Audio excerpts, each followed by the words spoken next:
are now tuned into the truth frequency. Your protection from deception. This is Truth Frequency Radio. Then spake Joshua to the Lord in the day when the Lord delivered up the Amorites before the children of Israel. And he said in the sight of Israel, Sun, stand thou still upon Gibeon, and thou, moon, in the valley of Ajalon. And the sun stood still, and the moon stayed, until the people had avenged themselves upon their enemies. Is not this written in the book of Jasher? So the sun stood still in the midst of heaven, and hasted not to go down about a whole day. And there was no day like that before it or after it, that the Lord hearkened unto the voice of man.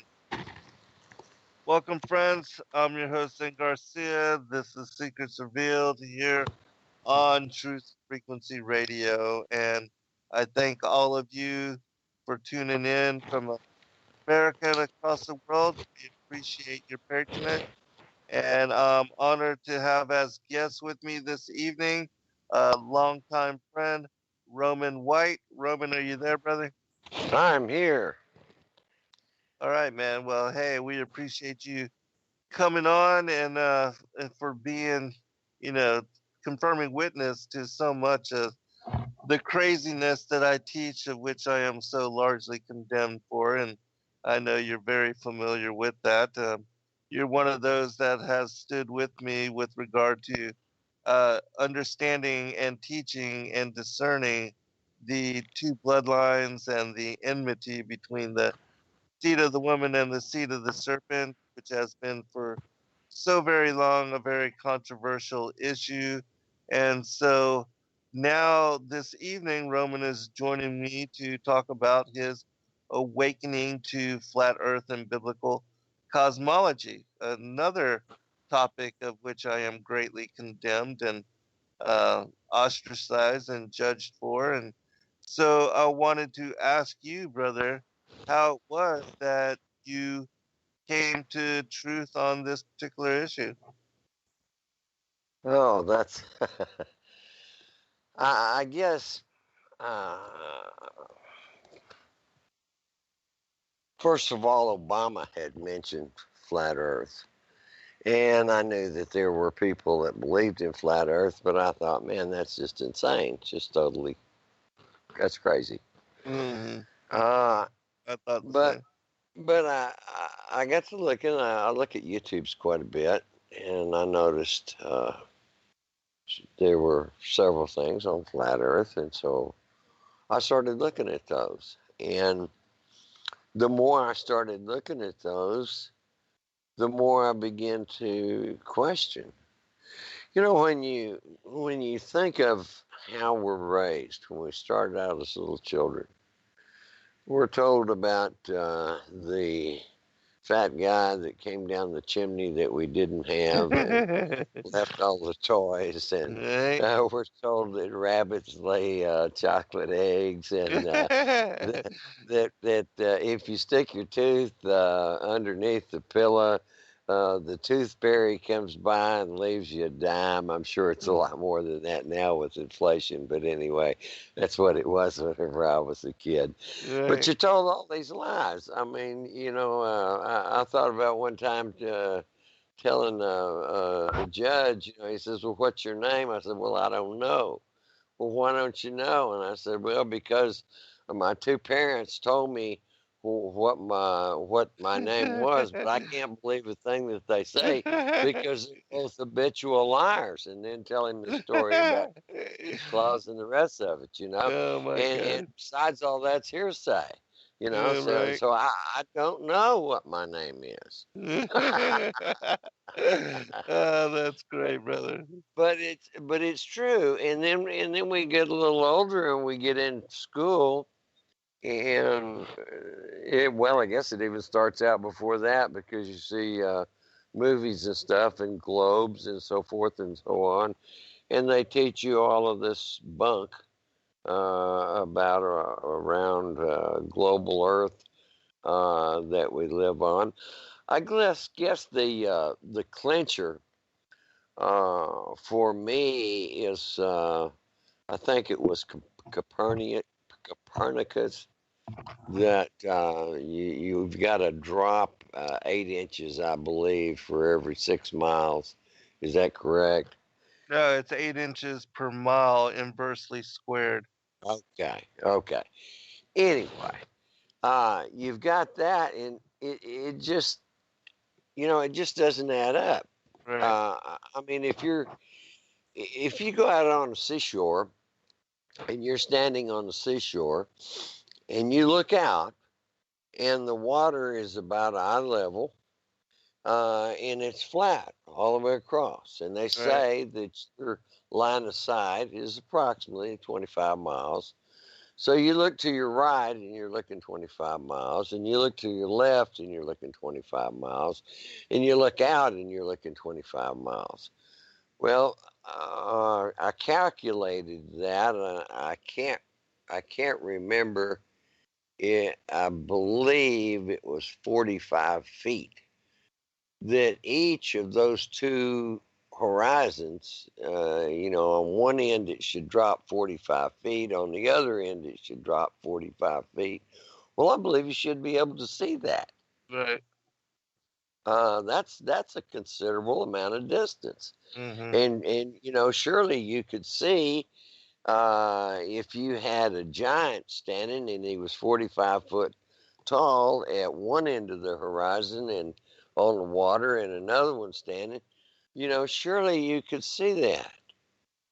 And then I looked at one of the videos where, they showed bridges, and they computed how much extra material they would need if they calculated in the run for the curvature of the earth.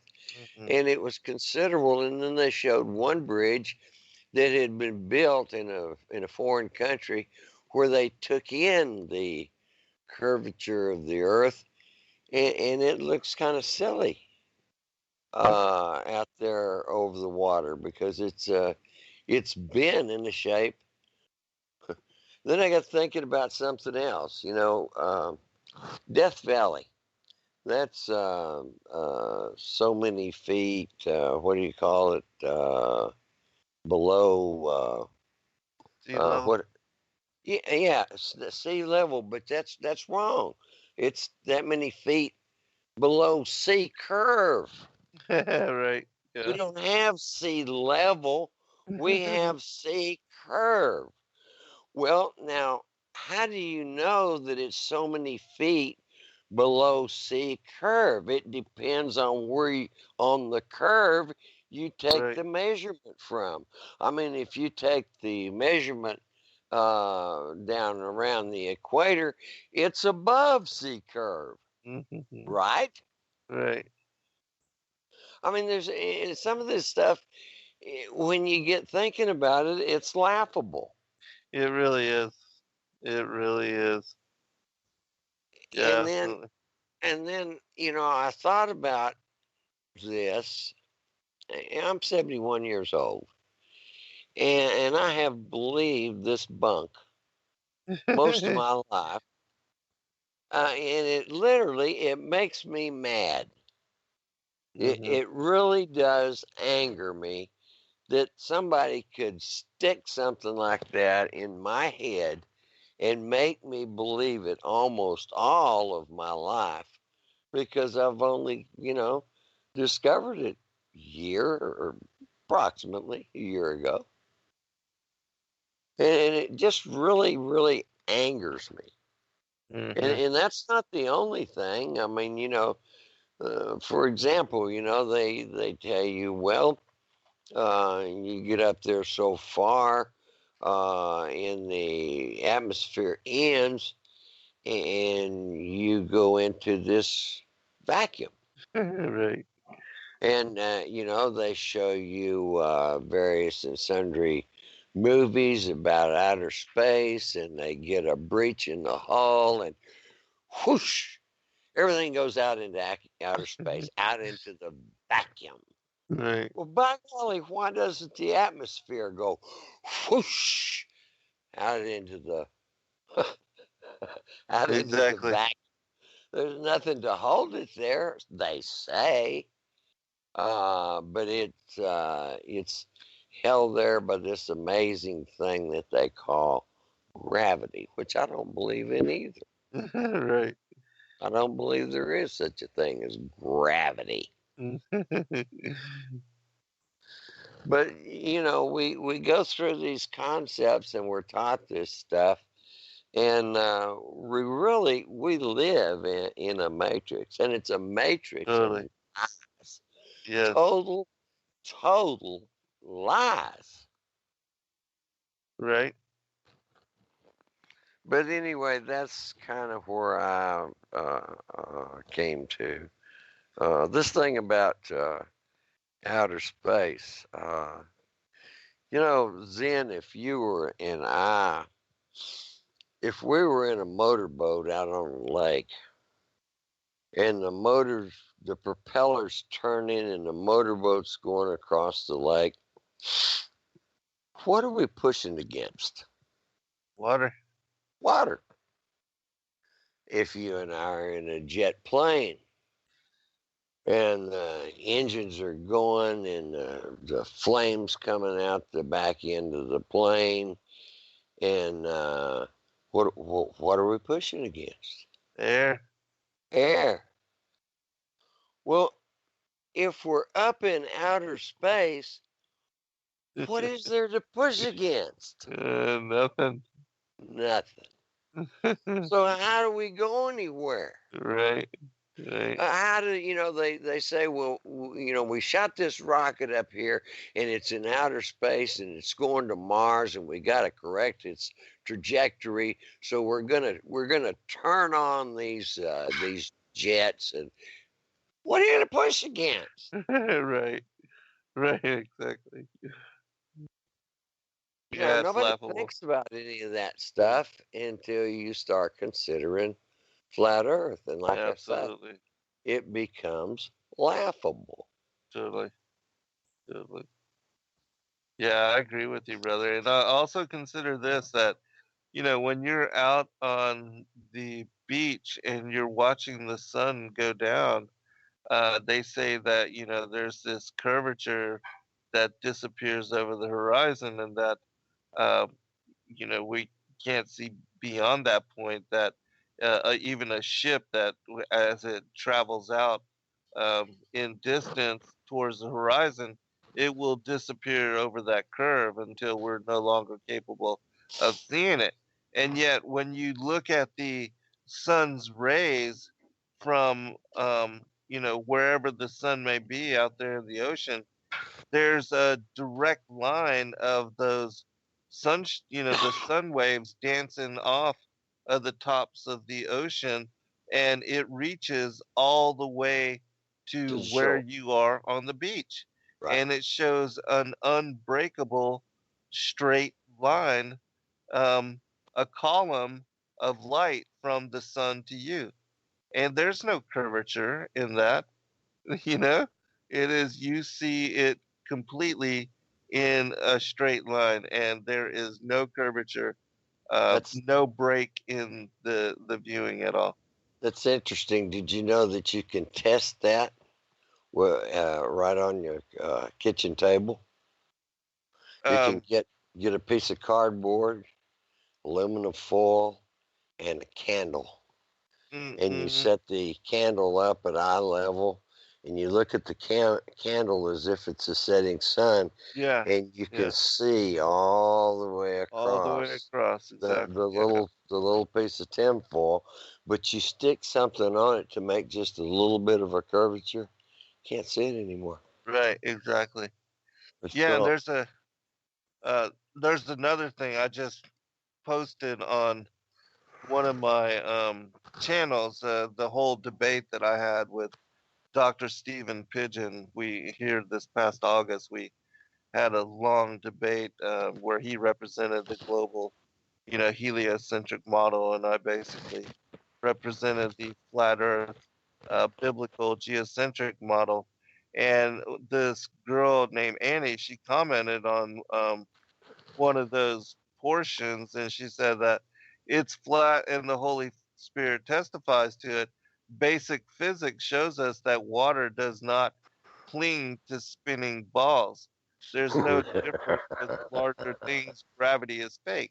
And I responded, you are absolutely correct, sister. It's absolutely undeniable that the properties of water would not in any way allow it to adhere to a bottle. It must be contained in some sort of basin.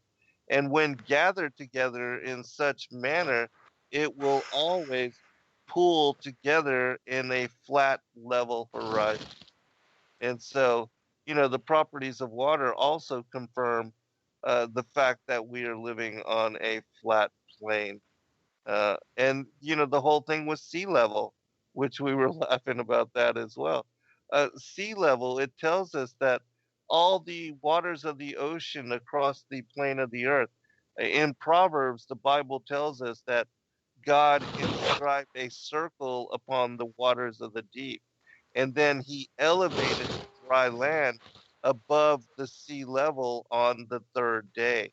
And that's what gives us, the land to live upon. But everything that is below sea level is underwater. Under the, I mean, it's Sea curve, sea yeah, curve. curve, right? We've got to use proper scientific terms. Yeah, right, brother. Oh my goodness. So yeah, that was one of the things for me. I mean, almost immediately in the first day of doing the research, I determined that there's no measurable curvature. That you can see things like statues, islands, monuments, cityscapes, um, things like that, mountains, beyond what they tell us, lighthouses, with regard to the supposed curvature of the earth. So I 250 knew, yeah, go ahead. miles above the curvature of the earth, there's Right, still, right. still see the lighthouse. Yeah, exactly right. Yeah, yeah. I mean, it's absolutely laughable.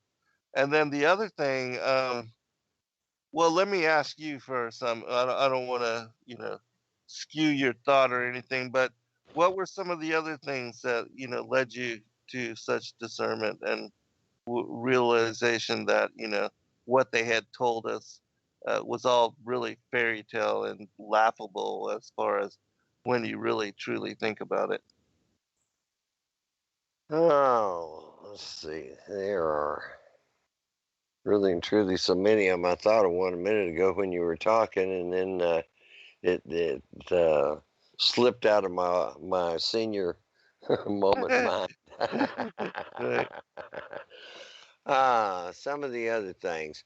They I don't know if you've seen the YouTube, but it purports to be 7 different things that they used over a 5-year study to prove that the Earth was flat. And one of the major ones, I thought, they took 2 buildings, and I believe that there was a body of water over 100 miles. I can't remember exactly how far apart these buildings were, but they were identical buildings. They were both hotels on the beach. I believe they were like 40 stories tall. You know that they build those things plumb. I mean, if they didn't, they would fall down. So here we've got 2 buildings. So they took scientific measurements of the basis of each one of those buildings with altimeters, I believe. And they took measurements of the top. Well, now, if you draw a curve on a piece of paper and you have one building sticking up over here and another building sticking up over here, and they're sticking straight up above the curve, the distance at the top of the buildings is further than the distance at the bottom of the buildings. Right. Right. Uh, and they were the same. They That's were the not right. same at the top as they were at the bottom. Now, that's pretty, I think, scientific proof that we don't live on a ball. Right. Yeah. Another thing that I heard of, and it makes sense to me, if you take a cannonball and you get the right powder charge behind it, Hmm. and you get it up to the correct trajectory, you should be able to fire that sucker, and it should fall all the way around the Earth. In other words, you'd have a cannonball satellite. Right. Oh, Now, man, that's funny. another thing, you go up in a helicopter, you go straight up, and they say the Earth is spinning at 1,000 miles an hour. So you sit up there above the Earth for an hour, and you come straight back down. Uh, did you go 1,000 miles? Right. Right. No. Right. If you take two cannons and you point one east and the other west, and you're on a spinning ball, and you fire both cannons, and they've got the same size cannonball, and they've got the same size powder charge, one of them should go a longer distance than the other one. It would go a shorter distance because the Earth is spinning. Do Right. you have that? Do you find that? No. No. Doesn't Yeah. work that way. Yeah. Consider this. I mean, this is another thing. I mean, with what you're bringing up, they tell us that the Earth is spinning faster than a bullet shot from a 22 or a 45 caliber pistol, Uh-huh. and that we're moving faster than the speed of sound. Hmm. It's ludicrous. I mean, come on, really? And yet, I step outside of my house and many days I look up at the flag, that's at top of a 30-foot flagpole, and it's completely listless. It's laying straight down. There's no movement of wind and there's no motion to it. And you're telling me we're moving faster than the speed of sound? Well, I, here I I got don't one think for so. you. I got one for you, Zen. They say that we're moving the globe at the equator. We're going 1,000 miles an hour. We're spinning. And then they say that we're going around the sun at, um, I believe it's 66,600 60. miles an hour, Yeah, 6666, right? 66,600 miles an hour. And meanwhile, this sun is moving around the Milky Way at 66 million 600. Anyway, here we got 666 again. Right, right, yeah. And it's going around the galaxy, and we look up there in the sky, and there's these constellations that they tell us are millions and millions of miles. These stars are out there making up these constellations, and we've got Libra, and we've got the Crab, and and they've been there for thousands Thousands and of years. thousands and thousands of years. Huh? That's preposterous. Right, right. Yeah, fully. Yeah, it is absolutely ludicrous. I also consider that when you take the supposed inclination of the Earth to 23.4 degrees, and you subtract that from the 90 degrees, from 90 degrees straight up and down, it also gives you the 66.6 degrees. And so we see this number 666 all involved in heliocentric mathematical calculations. And the Bible warns us that that number is associated to Satan and Father Antichrist. of So, lies. yes, If totally. that doesn't tell you something, I don't know what does. Right. Fully. Absolutely. But we've got, it's kind of like the 66 books in the Bible. Well, that's bunk. God wouldn't have stopped at 66 books in the Bible. Right. So we know we don't have a whole Bible, and at least two of the books are mentioned in the Bible that aren't in there. Well, there's like 22 of them in the Bible. Well, hold on, brother. All right, we'll be right back, everyone, for second portion. All right, welcome back, everybody. Wanted to answer a question that Gina had in the chat, and then I'll get you to comment on this, Roman, when we return back. But I just wanted to let you know that you've got the chat room rolling, brother. They're laughing with you. So, but as far as she asked what was added and what books were removed. Well, um, first I want to make mention of the books that are mentioned in the Bible that we no longer have access to and that were not included in the canonization process. There's the Book of the Wars of the Lord, which was mentioned in Numbers chapter 21. We have the Book of Jasher, which it was mentioned in Joshua 10. One of the quote that I read from at the beginning of the show, and Second Samuel. There's the manner of the kingdom mentioned in First Samuel. The Acts of Solomon mentioned in First Kings. Um, there's the Chronicles of the Kings of Israel mentioned in First Kings. The Chronicles of the Kings of Judah also in First Kings. The Book of the Kings of Israel. I'll just read all of them so that just to save time. Annuals of King David, the Book of Nathan the prophet, the Book of Gad the seer, which has recently come to light and has been published, and we will also release it in a text of epistles that I'm working on, and should be done sometime when I actually get the time to focus on it.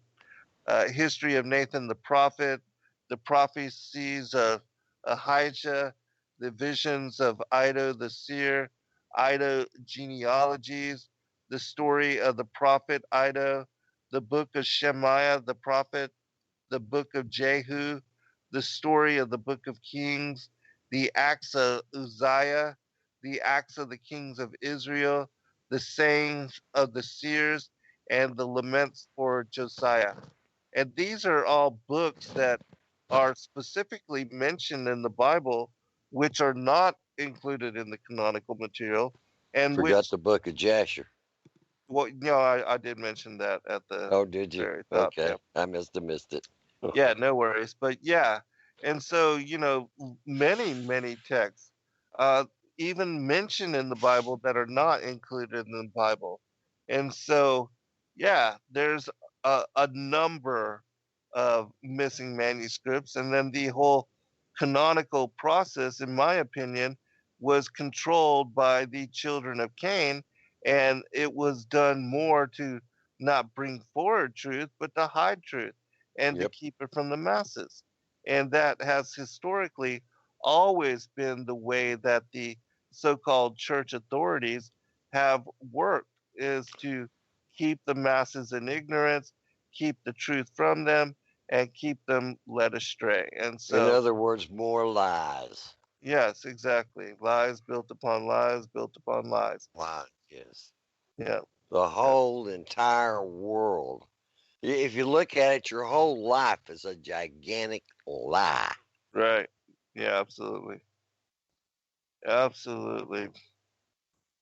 Um, yeah, so let's go back to the topic of the cosmology and flat Earth, and just because another one which was big to me, and which we were talking about at the end there, and the two things that became undeniable is the fact that there's no measurable curvature, and the Earth cannot be in any manner spinning or moving at the rate that they are saying.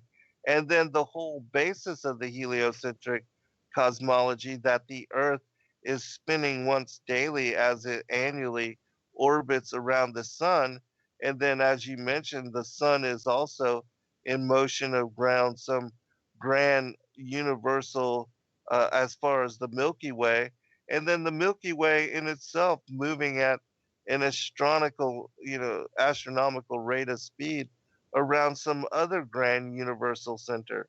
And yet we look at the the motions of the star trails over the course of an evening, and they show that all of the heavenly luminaries are moving in circuit around Polaris, just as the book of Enoch, and also the Srimad Bhagavatam, makes mention of. And both of them describe that the earth is the foundation and is not in motion or moving in any rate of speed, and that it is the sun and the moon and the other stars which are moving in circuit, in rotation, in revolution above the face of the earth, which is exactly what we see in the time lapse photography of the motions of the stars over the course of an evening. And so, all of that visual confirmation, in my opinion, absolutely nullifies, debunks all of the lies that they have told us with regard to the Copernican heliocentric model. Here's another one. They tell us that the sun is 93 million miles away. Right. Well, if you have a sun that's 93 million miles away, and I don't know how many times bigger than the Earth they say it is, you put, They I say guess 108 Earths can be put side by side, and inside would the fit. sun. No, just side by side would fit across the diameter, across the middle of the sun. Okay. Now, if you take something that's that far out and it's shining rays, as far as you're concerned, you're sitting on planet Earth and you're absorbing a small portion of that, and those rays should be coming in straight. Parallel, Now, right? parallel, exactly. I mean, you should really have a tough time tracing those rays back and making a triangle out of it. Now, how is it when you look and the sun is shining and it's coming through clouds and you see all kinds of rays coming down that form triangles that could be traced back to their source, and they're not no 93 million miles away? I guarantee it. Right, right. Yeah, also consider, when the sun is setting, like you're at the beach again, you're watching the sunset, and not only is there a column of rays all the way in line of sight from you to wherever the sun is out there on the ocean, but if there are any clouds, you see the sun's rays fan out in wide angles, not all just parallel. And so it shows you that it is local and very close. Otherwise, as you said, if the sun was 93 million miles away, well, first off, we would never see it because the sun's rays can't travel that far. And and then the other thing is, if it's as large as they claim, the whole Earth would be bathed in light all the time. We, as far as whatever side was facing it, and that we would never see the sun's rays approach the Earth at different angles, like you can see often during a sunset where the sun's rays fan out in wide spectrum. Yeah, it'd be absolutely impossible. Absolutely impossible. And so, yeah, that's definitely another something You know, that tells us they've been lying. over the course of the past year, a lot of people look at me and my belief in flat Earth, and when they first look at me, you know, like I used to, they laugh. You know, that's Hmm. funny. You're a flat earther. Ha ha ha ha. Yee. Hmm. Then you go pointing out some of these discrepancies. Uh, and, you know, it's me that should be laughing at you, Right, you know, because you believe this garbage, right. provable garbage. Hmm. Yeah, absolutely. And I do. I mean, I laugh, and like you said, they completely think that we're um, tinfoil hat, and off of our rockers, and that we're the lunatic fringe, and that we're the idiots, the morons, the village idiots. That's only because they happen to be in the majority. But I Right. predict that in the not too distant future, they're not going to be in the majority anymore because there's a vast amount of people that are waking up. And the Hmm. more that they look, the more that they say, hey, this is bunk. Right. Yeah, absolutely. Anybody that opens themselves truly to the possibility and that investigates it with open mind, there's no way that you can hold on to all of the lies because they're so easily, I mean, it's so easy to see through it and to know that we've been lied to. And that's the thing. Once you know that that the whole Copernican model is built upon lies, and if you really want to know the truth, it's not difficult to discover, and you can prove it to yourself that again, there's no curvature and the earth is not moving. And so no matter what you think about or consider the shape of the earth to be, it certainly is not moving around the sun. And that in and of itself forces us to reassess everything we've been taught with regard to this model. You know, imagine we're flying on a jet airplane and we're up 29,000 feet. And all of a sudden, the airplane captain, he comes on and he says, everyone, fasten your seatbelts. I'm sorry to inform you that every mile that we went, we didn't dip the nose. We forgot to dip the nose down to follow the curvature of the earth. Right, And if we don't do something, we're just about to go into outer space right. and the engines will flame out and we'll all die. So, what we're going to do is we're going to dive 9,000 feet down to get us back to correct for this discrepancy. Now, I'm sorry if this caused you any inconvenience, but please fasten your seatbelts. Right. Yeah, absolutely. Another thing too that is absolutely ludicrous is for these airline pilots. There would never ever be any kind of career as far as the airline industry when you consider trying to land a plane on a moving runway that is passing by at 1,047 miles an hour, as they tell us. I mean, it's difficult enough for them to try to land on these aircraft carriers out in the middle of the ocean, but to try to land it on a runway that is moving past you at 1,000 miles an hour, there would never ever be a successful landing. Every airline that tried to land in such manner would crash and burn. There would be no airline industry. Well, another thing, somebody, they took off, they were going to go from Cuba to Moscow.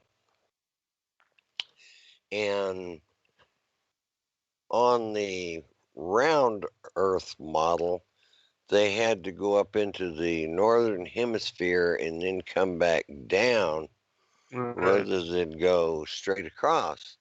But if you flatten the Earth out like it is, like it's shown on the UN map and all the military maps, Marine Corps maps, and so forth, if you lay it out flat, it's a straight shot from Cuba to Moscow. Just zoop right straight across. You don't really go up north or anything else. There was a woman that was having a baby on a plane, and they detoured so that they could get her because she was having problems. So they could get her to a hospital. And her sister, I believe it is, called in, and she was fussing because they had gone way up north and come way down south. And the lady on the other end, you know what she told her? Said, "Ma'am, you need to look at a flat Earth map, and it'll make sense to you." Right. A straight shot. Yeah. There's a question in the chat room with regard to satellites, and so I want to get you to comment first. What do you think of that? What's your study on that? On satellites? Yeah.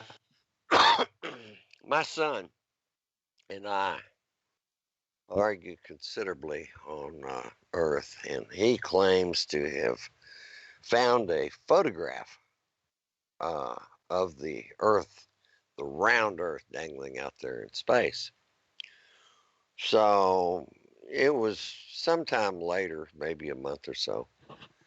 I said, "You still got that photograph?" And he said, "Well, it's in that clip on YouTube." And I said, "Well, tell me." I said, "This Earth dangling out there that you claim was a photograph, how many stars did you see in that photograph?" He says, "I don't know." I said, well, how many satellites did you see in that photograph? And he says, "I don't know." And I says, "Well, I'll tell you how many stars you saw. 0. And I'll tell you how many satellites you saw. 0. Because you weren't looking at a photograph of the Earth." Right. Yeah, they say that there's 20,000 satellites out there, all orbiting Yet around the every Earth. photograph of the Earth you see, you don't see a bunch of satellites floating around with it. Right.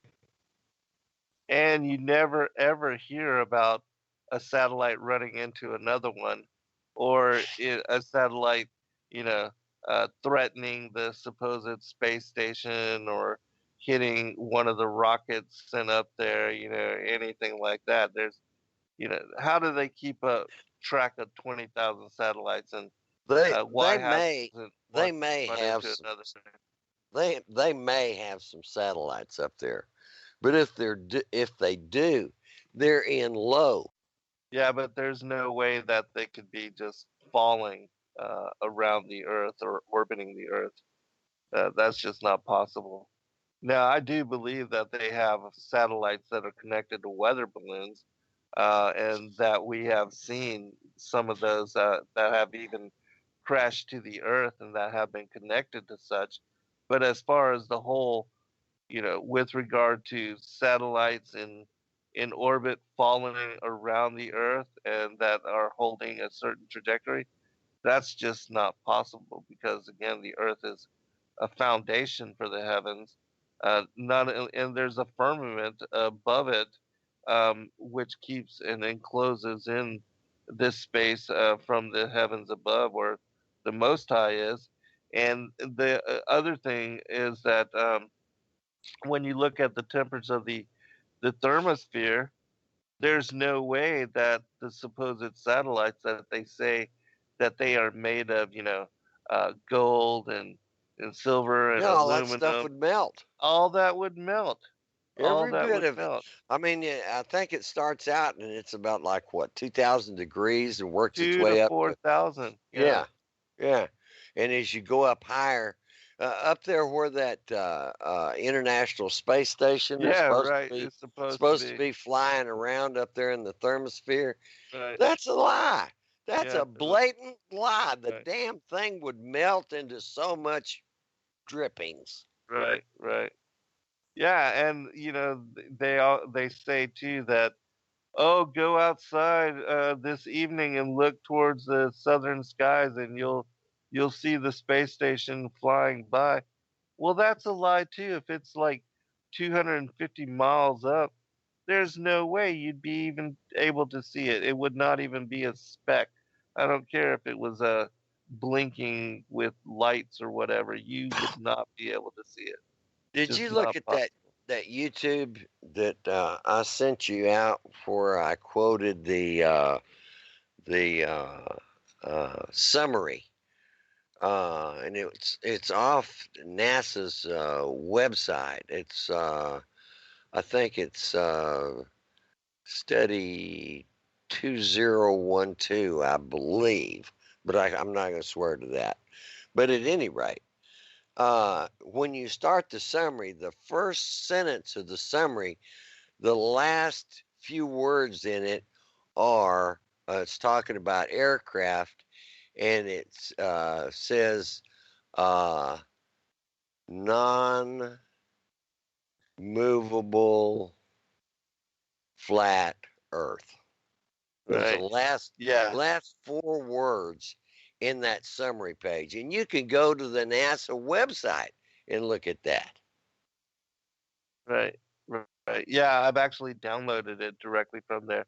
I had a whistleblower contact me, a former, um, I think it was JPL or NASA That's employee, what really gripes and me. They know, and they right. still Oh laugh yeah, at it. absolutely they know. Right. They laugh at how gullible we are Yeah, to the fact, believe this crap. totally, totally. I mean, the fact that they fly the true orientation, the azimuth equidistant and projection map on the flag of the United Nations, the seat of world government, shows you right there just how they are laughing at us with regard to the whole Copernican heliocentric model and Did you all see? of that being taught in school. Did you see that picture of Walt Disney's Pluto that's in the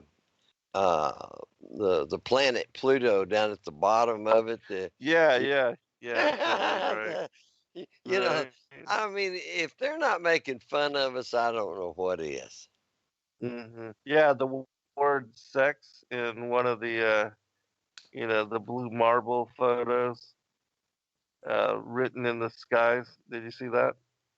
I don't think I saw that, but I Uh, saw a uh, whole bunch of uh, the little pixel deals where they had put those in there and they repeat.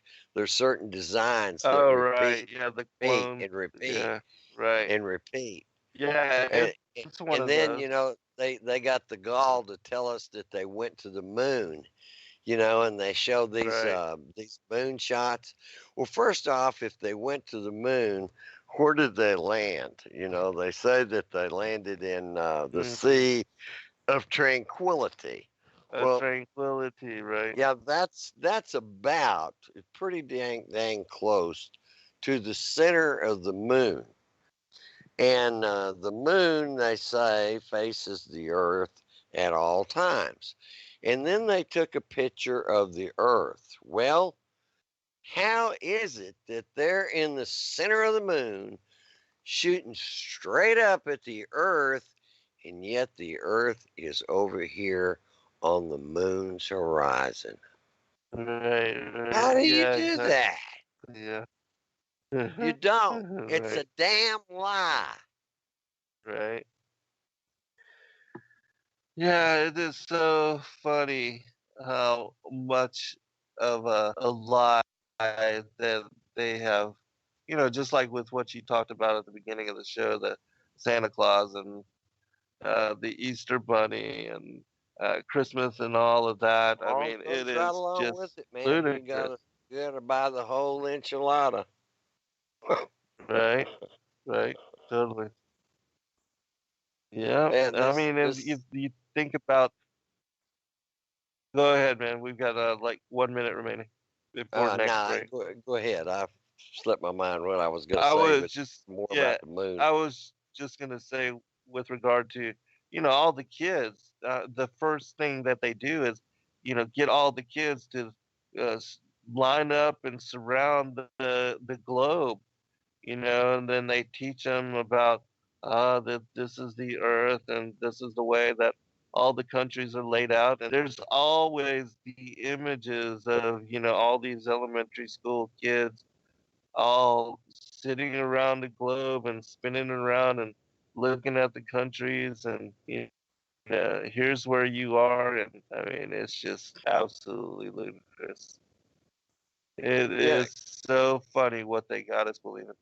Greenland on the globe model is little bitty, uh, but if you look at it, it's nearly as big as Africa or South America in reality. Right, yeah. All right, we'll be right back, everyone, for the second hour. Hi everyone, it's Chris Gio here, founder of This is the Truth Frequency Radio Network. We are TFR. Truth Frequency Radio.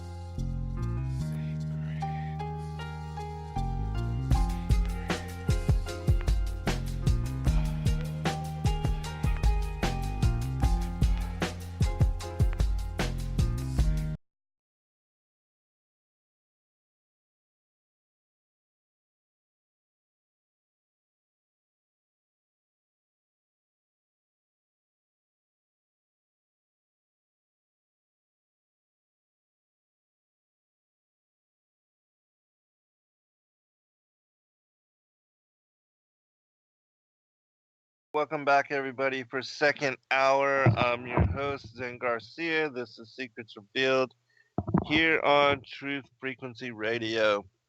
And I have as guest with me my longtime friend, Roman White, who's been a confirming witness for a lot of the things that I've been teaching with regard to a lot of controversial topics, especially serpent seed and flat earth. We've been this evening speaking about his awakening to flat earth and the biblical cosmology. And so, Roman, I wanted to give you an opportunity to share your contact information. I know you said that you didn't have a website in the past, but anything that you want to share with regard to any of that? Yes, YouTube or I have a email address, which is kind of an unusual email address. It sounds like a regular address. It's 1143 West Oak at gmail.com. 1143 West Oak at gmail.com. All right, excellent.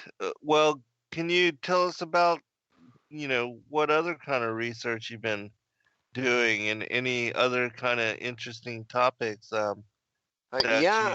I can tell you about something that I heard the other day on a YouTube. Uh, my son is always asking, well, gee, Dad, why would they lie? Why would they lie? Mm-hmm. Right.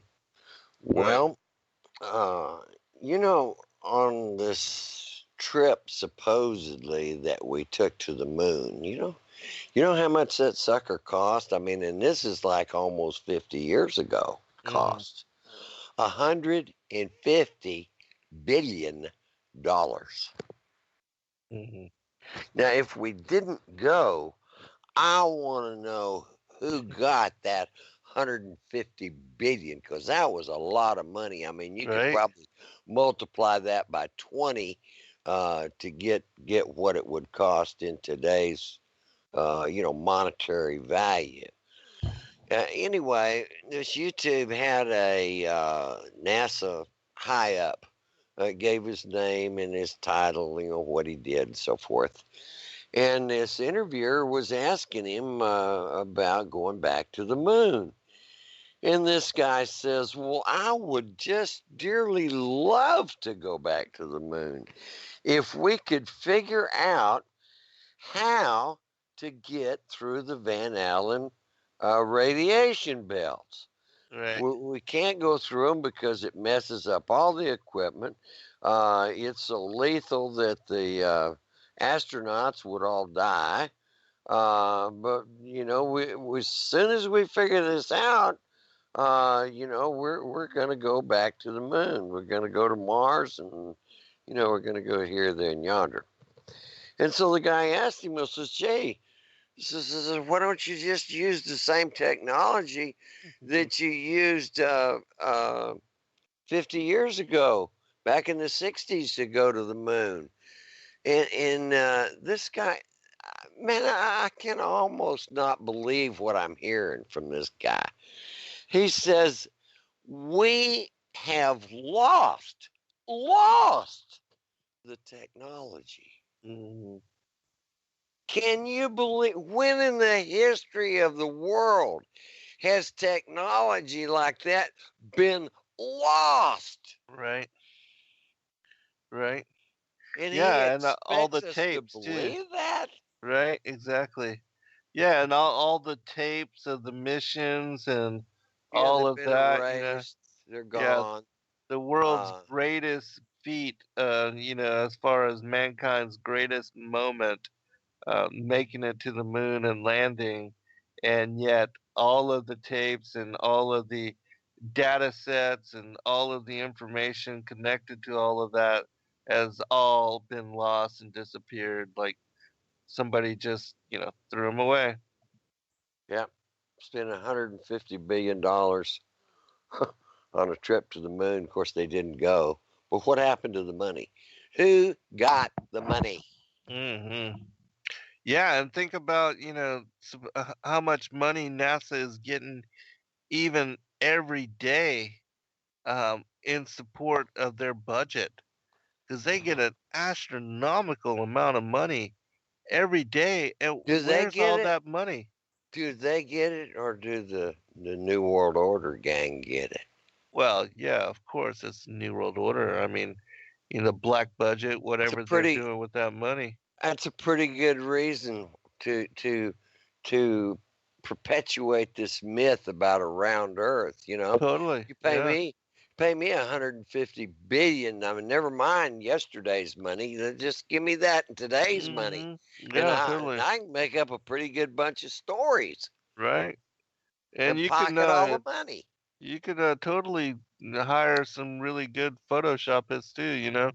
Um, yeah, which reminds me, I saw the video of the guy that came up with the latest blue marble image, and he was talking about how it was Photoshop, but it has to be, because um, and then the technique for doing it, how he has to create it by doing all the oceans and the continents from these different imaging supposedly satellites, and then they have to overlay the clouds over the land and put in all of that. I mean, it's laughable. I mean, it's totally laughable.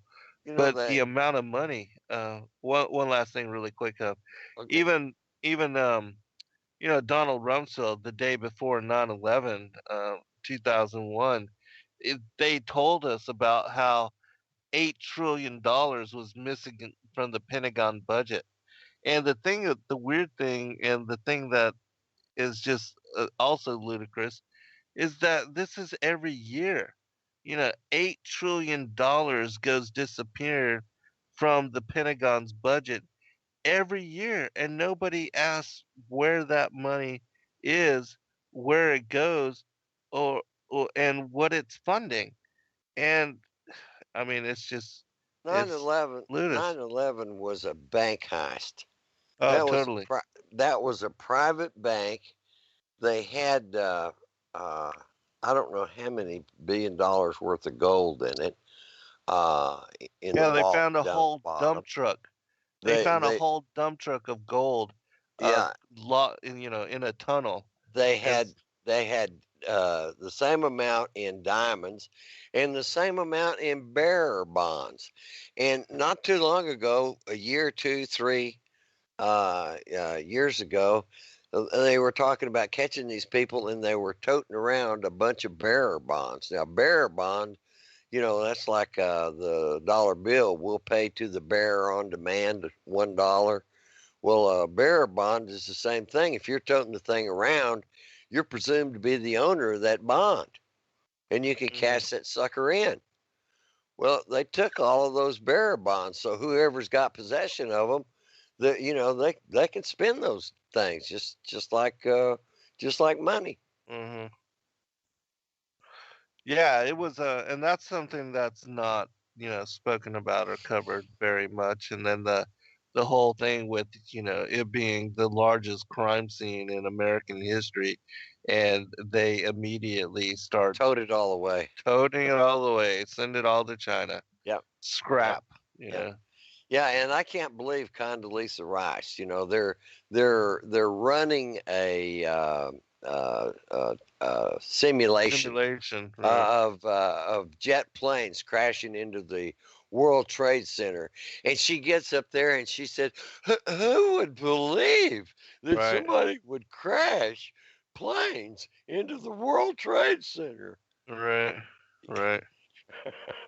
But the funniest thing out of that, they tell us that this plane hit, and it was so hot that it vaporized all the bodies, all the Right. chairs, all the suitcases, and et cetera, et cetera. But somehow, miraculously, this passport Passport. floats down to the sidewalk. Right, It's not even singed, right. and it belongs to one of the Muhammad hijackers Atta. that hijacked the plane Yeah, with the a ringleader. plastic, what, knife? Yeah, yeah, the razor knife. Yeah, what a Uh-huh. horse pucky. Right. And then you have multiple buildings, I mean more than two, Oh yeah, imploding in two 11 seconds flat. two planes, three buildings collapse. Right. In 11 seconds. And the Pentagon, the section of the Pentagon that got hit by the missile, it wasn't a plane, it was a missile. Right. Uh, you know what they were trying to uncover there in the Pentagon? The The billions stolen of money. dollars. That Exactly. Rumsfeld had talked about. They Right. were investigating that. Yeah, exactly. Gee, Yeah. how did How these convenient. coincidences happen? Right, right. You know, Yeah, and then they lied to us about going to the moon. They lied to us about the Kennedy assassination. They lied to us about Martin Luther King assassination. They lied to us about 911. Lie after lie. Why would you believe anything they tell you? right, right. Yeah, exactly. And then, FEMA, they're psychic because, they were in New York on September 10th, and they had already met with all the airlines PR people and told them to get ready to deal with the chaos of the aftermath of, what was going to go down tomorrow. So they were all ready, and they all got good night's rest so that they could prepare for a very long day the next day. And I mean, it's just insane, insane what has been And pulled and, over the American people. and then you've got the nutty Bush, and he's sitting in a classroom reading a book Right. about a goat with the book turned upside down. Right. What a moron. Hmm. Yeah, and then the whole thing with the kids talking about the basically the planes hitting the buildings, and they were doing that story. I forget exactly what it was, but it was basically the whole thing. I mean, it was a full on setup. Full on setup. It is ridiculous. Um, we got a question also from the chat room um, about what do you expect from the seed line of Cain? And so I wanted to ask you about how it was that you learned about that, as far as Cain being a child of the serpent, and the enmity between the bloodlines, between the seed of the woman and the seed of the serpent, and how that basically ties into everything as well. Um, so if you would share that story as well. I had a friend of mine uh, that I used to be involved in a tax protest group. But anyway, we started out after a meeting, and a group of us met with him, and he was an identity guy, which is, I think most of them are pretty much racist, and I don't ascribe to that, but I was into it and got some teaching from them. But basically, we sat in a Denny's coffee shop at about, started out about 10, maybe 11 o'clock. And we stayed there till the sun came up. And most of us were familiar enough with the Genesis story that he could just go through what transpired and what is told about that. And it was absolutely intriguing. We sat there with our mouths open listening to that all night long. But that particular group, which I was a part of for several years, until I realized that it was kind of a racist organization. I don't slap that brand on all of them because some of them are different from that. They don't have any particular day that they meet on or particular. It's all about Cain being fathered by Lucifer. And there are various things in Genesis that you can point to that lead you to believe that. For example, supposedly they ate this fruit, but yet rather than make napkins for their mouths, they make aprons to cover their genitals. Private parts, right? Yeah. And um, you look at Eve, God says to Adam, what have you done? At first he's hiding in the over in the weeds, and God says, where are you? And he says, well, I'm over here hiding because I was naked. And God says, well, Jay, I was here yesterday and you were naked and it wasn't any big deal. Right. How come all of a sudden today you're worried about being naked? Have you eaten of the fruit that I told you not to eat of? Hmm. And he says, oh, God, you got it all wrong. I didn't do this. The woman here, the one you gave me indirectly, God, it's your fault because you gave her to me. She gave me the fruit and it wasn't my fault. Right. And so he turns to the woman and he says, well, what is this that thou hast done? And she says, wait a minute, God, it wasn't me. The serpent, the serpent, he deceived me. He beguiled me. He beguiled me, yeah.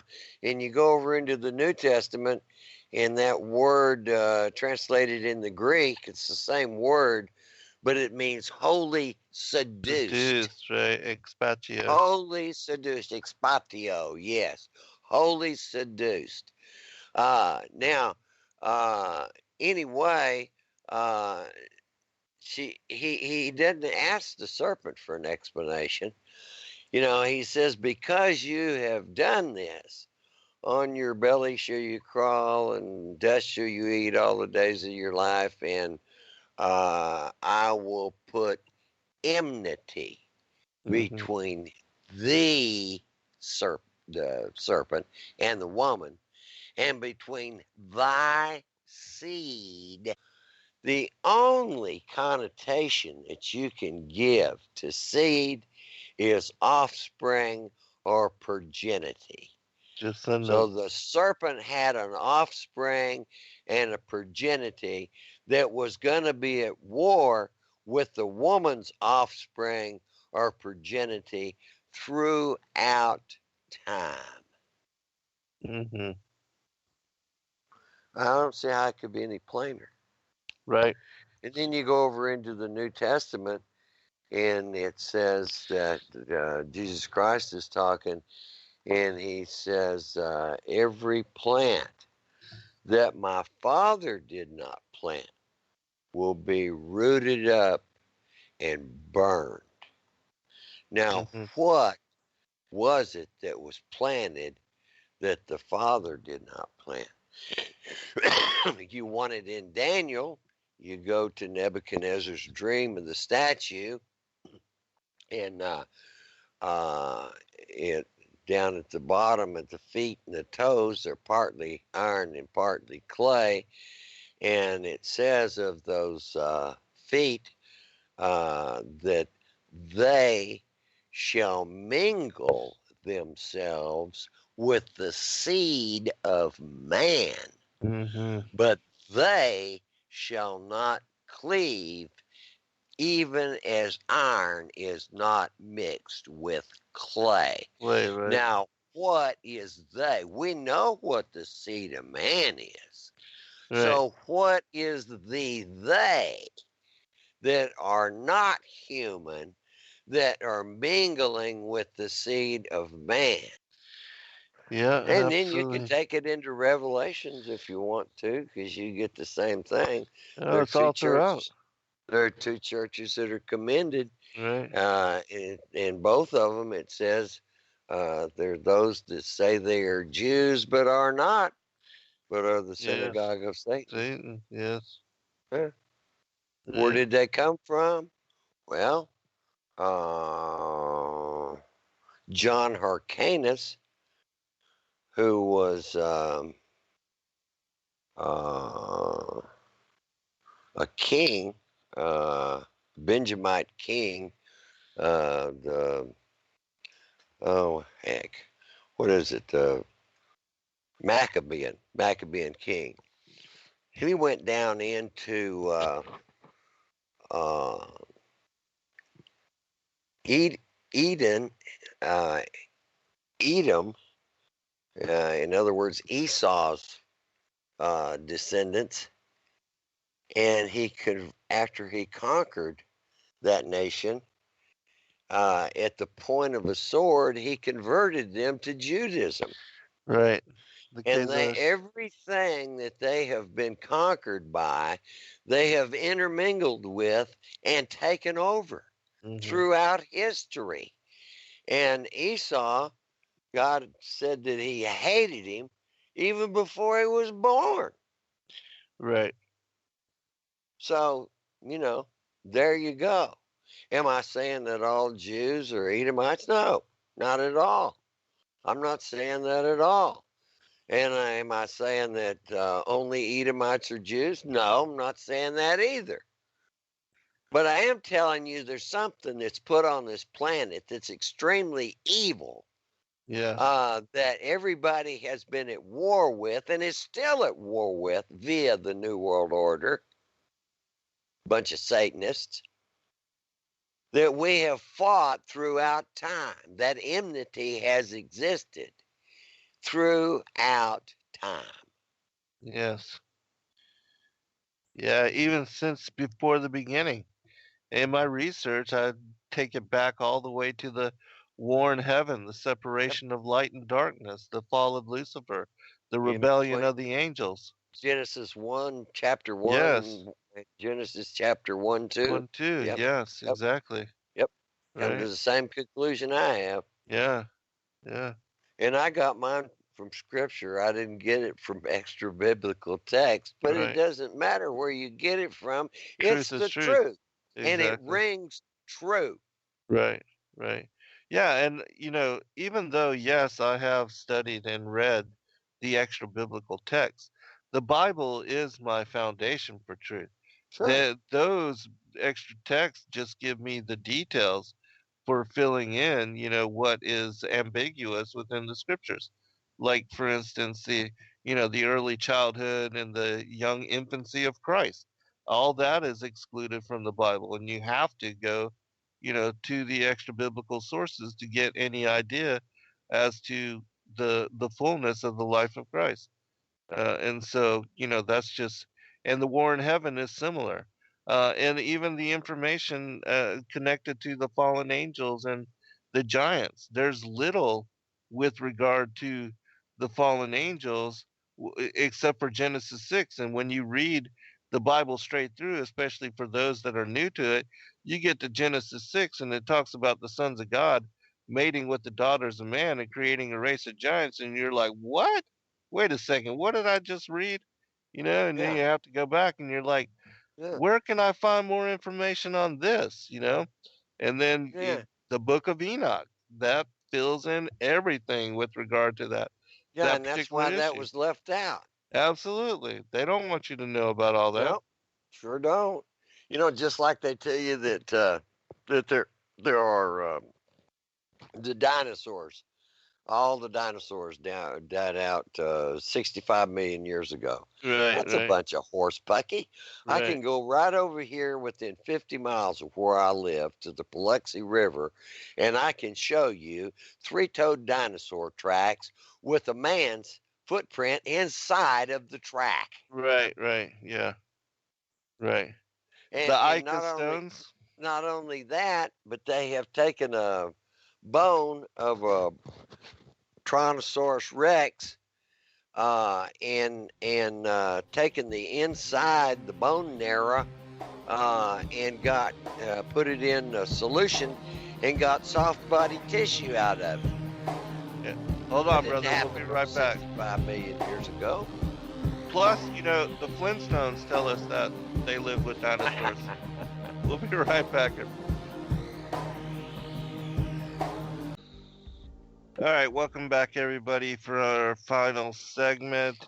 Wanted to go back to even what, because a lot of people deny that there's anything about the serpent seed in the scriptures, but I can go to Matthew chapter 13, and with the words of Christ himself alone, with regard to what is depicted in the many parables that are contained within that chapter, we see in the parable of the sower, the kingdom, the tares of the field, the net.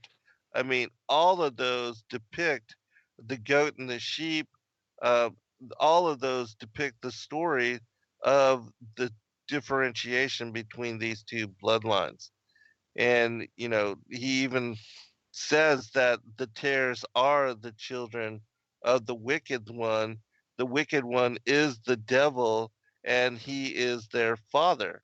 And then there's mention in John chapter 8, verse 44, where he says that ye are of your father the devil. And so it's interwoven all throughout the scripture And There's another thing that it says. It says he was a liar from the beginning. Well, we beginning, know yes, that from Genesis. But it also, in another place, it says he was a murderer. Now, right, Satan never murdered anybody, but his son did. right, right. And then the other thing with regard to that is that he says that, um, in speaking to the Pharisees, he says that your fathers are the murderers of the prophets from Yep. Abel to Mhm. Zacharias. Yep. And there's no getting around that Cain, Responsible for all the blood shed upon yes, the earth from yes, that's John the Baptist's father, who was a right, priest, yes, the high priest clear killed in back the Holy of to Holies. Abel. Abel, And exactly. you can't get any plainer than that. But you don't have to believe that, because there's another way that this evil could have come in, and that's the Genesis 6. Right. Yep, yep. That Yeah, guy that teaches on Genesis 6, right. he doesn't necessarily believe that Cain. Now, I differ with him on that, but he doesn't necessarily believe that Cain's father was Lucifer. But even if you don't believe that, even if you want to throw it to one side, you've still got the same thing in the Genesis 6, Right, because right. that bloodline went down and on through. And then if you look at what Eve, she says she was deceived, but yet when she bears Abel, she says, God hath appointed me another seed to take the place of Abel, Abel, yeah. whom Cain slew. Slew, right. Now she acknowledged that Abel was her seed, and that Seth was her seed, but she most assuredly did not acknowledge that Cain was her seed. Well, not Adam's seed, but yeah. Yeah, Uh, Adam's seed. right. And And you look at chapter 4, chapter 5, it right. gives Adam's lineage, Genealogies. it gives Cain's lineage, and Cain is not found in the lineage of Adam, Or and Christ Adam is not in Luke found in chapter the 3. lineage of Cain. Right. And in Luke chapter 3, it gives us a precise breakdown of the lineage of Yeshua. Um, and Cain is excluded from that lineage as well.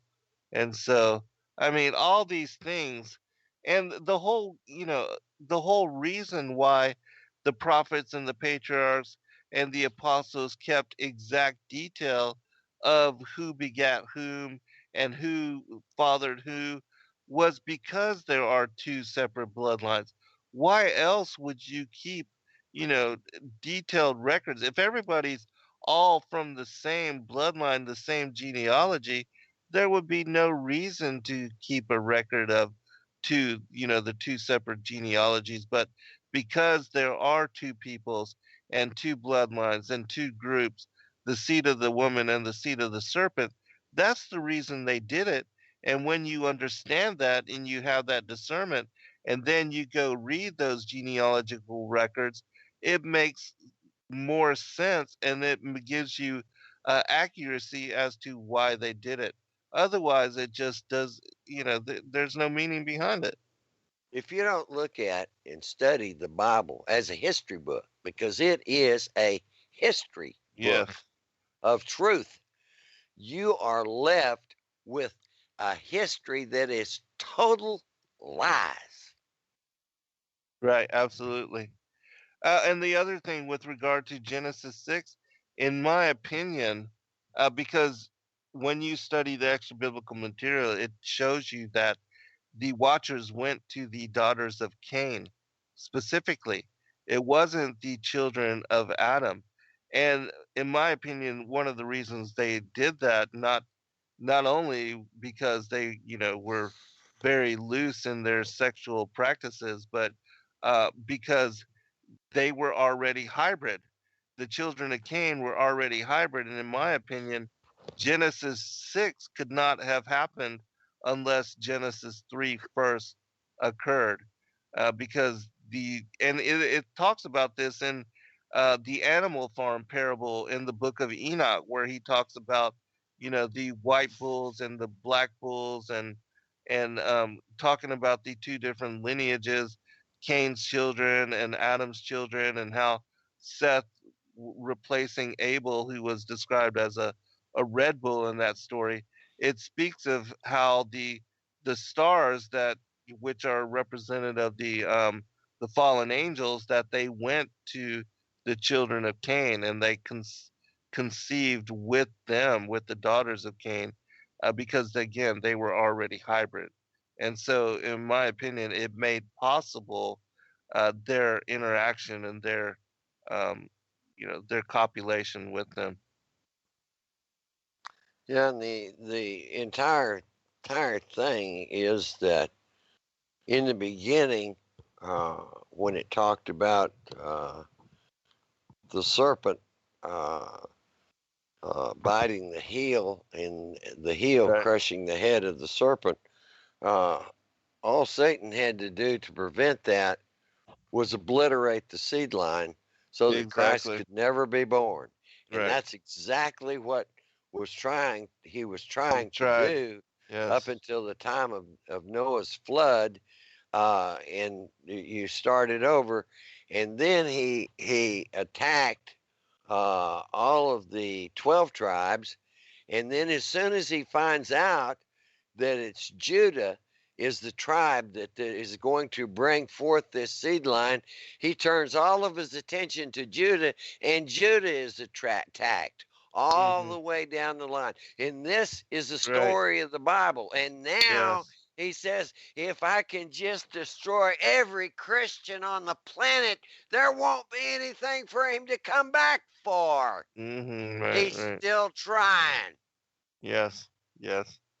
Yeah, that's the story. I mean, that is the underlying That is truth the of it. essence of the entire Bible. Right. And they say that, it has nothing to do with genetics. It has everything to do with genetics. And yeah. But again, so many people deny this, and in my opinion, you can't understand the fullness of scripture without this discernment. Just too much of it does not make any sense.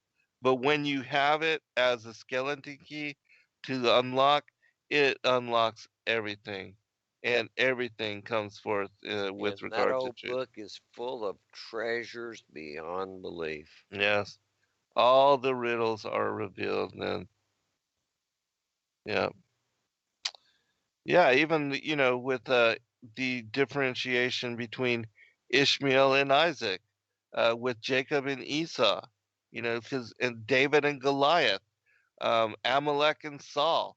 You have the war between these bloodlines playing out all throughout the scriptures. Moses and Og, over and Gary, over. the guy that wrote the Genesis 6 conspiracy. Yeah, Gary Wayne. Yeah. Yeah, he does a fantastic job of piecing all of that together. Just absolutely fabulous. I really like his teachings on that. Yeah, I've done a lot of shows with Gary. I got great respect for his research, and yeah, Gary should have another book coming out on the lost tribes. He's working on all that, and that's another fascinating topic as Yes, well. it is. Yes, it is. Yeah. So anything else? We got about 14 minutes remaining, so want to give you a chance to cover. In my opinion, we're fixing to go into the time of Jacob's trouble. Well, elaborate. Let's talk about that. And what you see happening in Israel and Syria right now, because certainly that is flaring up. Gog and Magog and all of that. That's flaring up, and we still have a prophecy, which is what I cut my teeth on in the Bible, because whenever I was a little kid, I thought, well, if you can properly interpret prophecy in the Bible, you can know what's going to happen, just like reading tomorrow's newspaper today.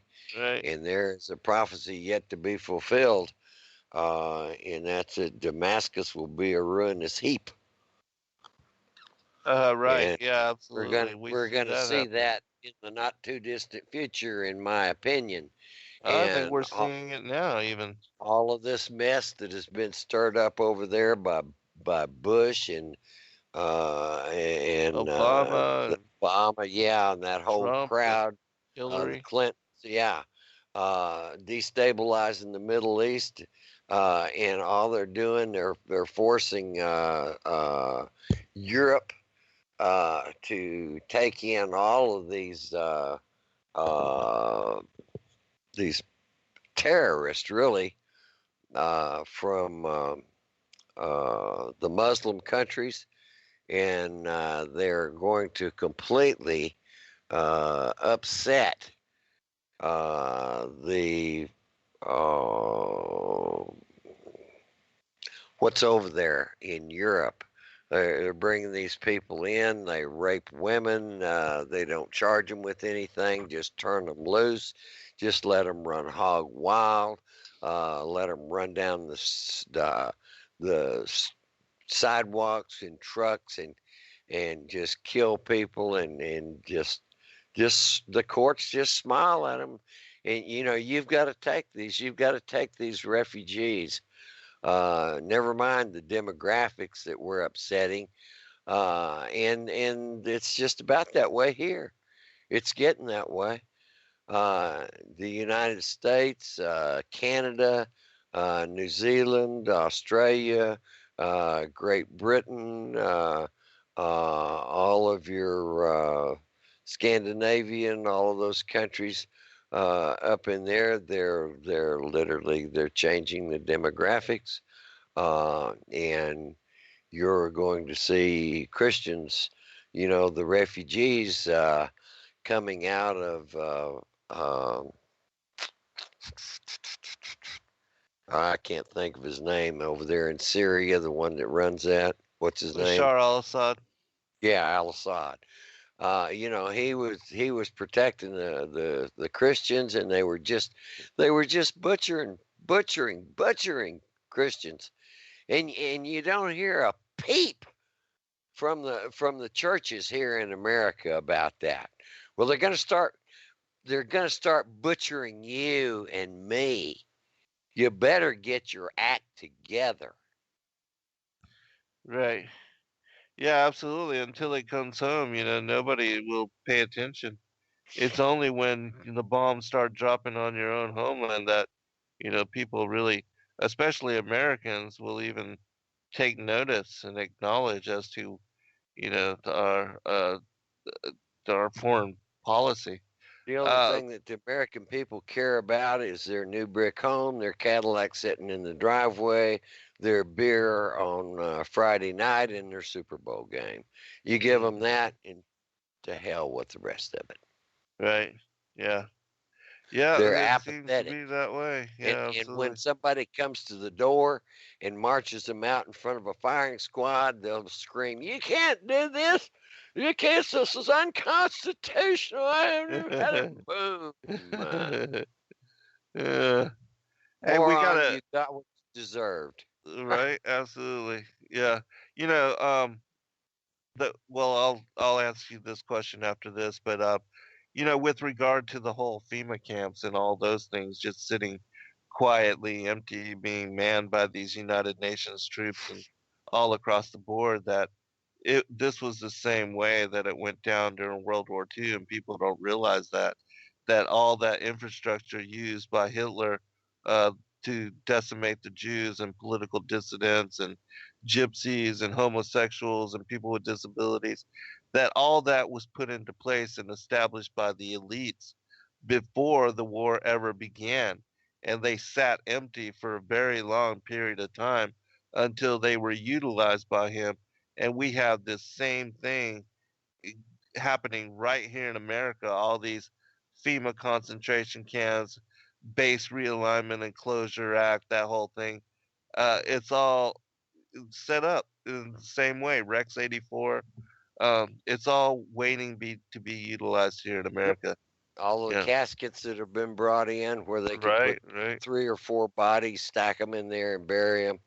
Trains, Yep, guillotines, with all of that stuff. guillotines in them. Yeah, Yeah. chains and guillotines in them, the whole 9 yards. Crematories. You better wake up, Christian. Right. Hey, so there's a question here from Link wanted me to ask you. Does the guest know anything about the atmosphere? And science says that the reason we don't detect motion and planes flying within the atmosphere is that it moves with the spinning ball. Any comment on that? Yeah, well, that's fine and dandy. How is it that if it's doing all this moving around and around the sun, and the sun's moving around the Milky Way, how is it that all of these constellations stay in place for thousands and thousands and thousands of years? Mm-hmm. They're still up there. They're still exactly where they were 4, 5, 6,000 years ago. Right. How does that happen? Yeah. We're doing all this moving. Right. And then the whole thing with the atmosphere, again, the atmosphere does not stay glued to the supposed spinning of the Earth. What All the holds weather the patterns. atmosphere on? Right. Why is it? If it's joined to a vacuum, all Why of that is would it? just suck out. Yeah, There'd it be would no suck out. atmosphere. Exactly. Yeah. You know, you can take a tank car and put a vacuum to it and crush it, completely crush it. But you're telling me that there's an atmosphere, and then there's a vacuum up there that can crush a tank car, but it's not going to suck the atmosphere off the Earth? Hmm. Are you kidding? Right. Right. And then the way the storms move, they move independently of the supposed atmosphere moving with the Earth. I mean, look at you. We can have storms come in from the north, these polar vortex, warm fronts coming in from the south, and then most storm patterns move from west to east. I mean, that's how the clouds and the storms follow the Rocky Mountains and enter into the United States and cross over. And so, the jet streams, all that changes. And so, it's not steady and constant. The atmosphere isn't, the weather's not just moving with the supposed motion of the earth. All that moves independent. The atmosphere moves independent. It's the only thing that is moving. The earth is not moving. It is stationary, fixed, as the Bible says in so many scriptures. Um, Yep.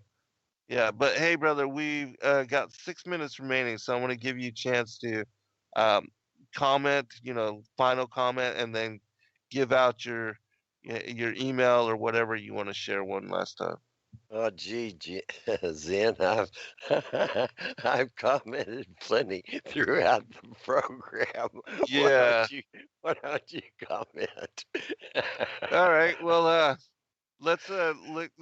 As far as the ruin of Damascus and what's all going on in Israel right now. I definitely think, and I know that we are the last generation, with the whole parable of the fig tree that Christ Yep, speaks about yep, in Matthew 24, Mark yep, 13, and Luke 21, that the yep. generation that sees the blooming of the fig tree, which was the regathering of the nation of Israel, that we are that last and final generation, and that prophecy will all be fulfilled during our time, and I've that's got what's one. happening. I've got Yeah, go one ahead. more prophecy I want to bring up. Yeah, sure, brother. You will recall that when Jacob and Esau were born, Jacob took his brother, and Esau sold his birthright Uh-huh. for a pot of porridge Right. because he was hungry. Now he despised his birthright, but the blessings, that Abraham was supposed to receive, that he would possess the gates of his enemies, the Suez Canal, the Straits of Gibraltar, the Panama Canal, the choke points around the South America and so forth. Jacob has controlled those, and Esau wanted that. And when he went out to hunt venison, and then the old man, nearly blind, was tricked by Joseph, and Joseph got that blessing.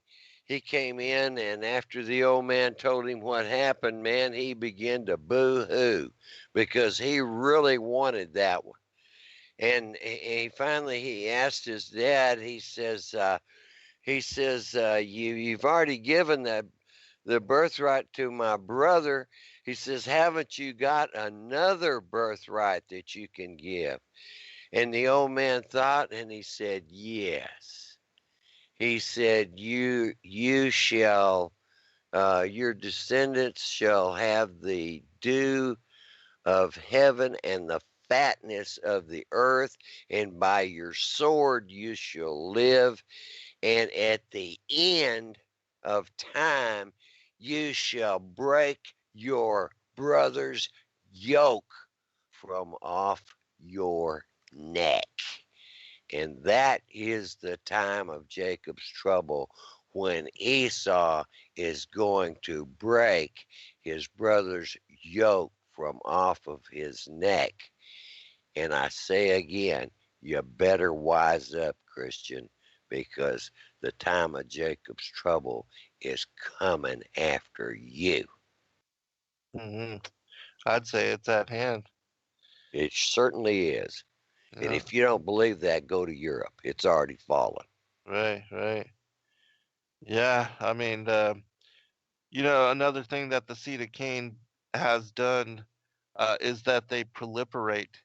And that is one of the things that the Muslim nations do, is that they have many children, and they know, that's one of the ways that they wage jihad, is to go into a country and take it over by population. Um, Yep. and that is certainly happening Yep. all over in Europe, It's and happening here in America too, a well, lot faster than people think. yeah, absolutely. But the European nations, they're like states, you know, whereas the United States of America, we're like 50 states. That would be like 50 European nations over there. So they're very much smaller than us, and they can be easily dominated and taken over just by having, these populations come in and have multiple children, which is exactly what they're doing. And they're taking over the politics and of these certain areas, and making Look them at predominantly Muslim. But our Trojan horse president, uh, the Kenyan, who some Muslim shoots up Fort Hood down here. Workplace violence. Give me a break. right, yeah, right. Well, that terrorism is coming home to roost. I mean, we are seeing it, and I think a lot of it's being covered up. These pipelines being destroyed, and all these fires and stuff. All that's being spoken about too. That was part of even the Russians, part of their tactics when they infiltrated a long time ago. Hey, brother, we appreciate you, man. God bless you, Roman. God Yeah, bless bye-bye. everyone. Good night, all. Love.